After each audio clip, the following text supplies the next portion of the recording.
ભારતના જળ ભવિષ્યને સુરક્ષિત બનાવવા સરકાર સંસ્થાઓને સમાજની સહભાગીદારીના સંદેશ સાથે અમદાવાદમાં ભારત ડિસ્કોર્સ ઓન વોટર @2047 રાષ્ટ્રીય પરિષદ યોજાઈ હતી।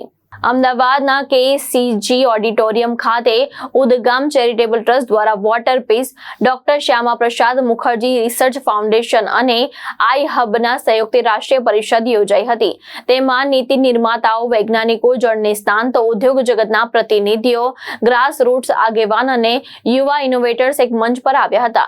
પરિષદમાં ભારતના જળ પડકાર, ભૂગર્ભ જળ સંરક્ષણ, જળવાયુ પરિવર્તન, નદી પુનર્જીવન, શહેરી જળ સુરક્ષા અને નવીન જળ વ્યવસ્થાપન જેવા મુદ્દા પર ચર્ચા થઈ હતી।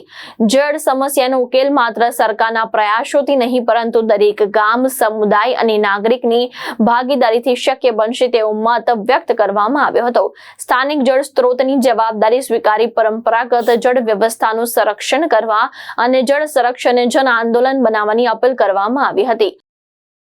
હું doctor Mayur Joshi, managing trustee Udgam charitable trust. આ 2 દિવસીય કાર્યક્રમ ભારત ડિસ્કોર્સિસ ઓન વોટર @2047 નું આયોજન પ્રાણી અને પ્રકૃતિ ઉપર કામ કરતા સૌ મિત્રોને એક સાથે લઈ આવવા માટે થઈને આ કાર્યક્રમનું આયોજન કરવામાં છે। કારણ કે ભારતના યશસ્વી વડાપ્રધાન નરેન્દ્ર મોદીજી કેમ કહે છે એમ કે આપણે આવનાર પેઢીને કેવું ભારત આપવું છે, એટલે અમારે આવનાર પેઢી અને પ્રાણી અને પ્રકૃતિથી સમૃદ્ધ ભારત આપવાની વિચાર સાથે અમે સૌ સાથે મળીને કાર્ય કરી રહ્યા છે। આ કાર્યક્રમમાં પદ્મભૂષણ અનિલ પ્રકાશ જોશીજી, પદ્મશ્રી શેઠપાલસિંહજી, પદ્મશ્રી ઉમાશંકર પાંડેજી, પદ્મશ્રી ચૈત્રામ પવારજી અને પદ્મશ્રી ભારત ભૂષણ ત્યાગીજીની સાથે green man of India Shri Vijaypal બઘેલજી આવ્યા છે। જેમાં અમે જુદી જુદી પ્રવૃત્તિઓ દ્વારા આના પછી IIT બનારસ ઉત્તર પ્રદેશ, IIT માંથી રાજસ્થાન, છત્તીસગઢ, ઓડિશા, તામિલનાડુ જેવા વિવિધ રાજ્યોમાં અમે કામ કરીને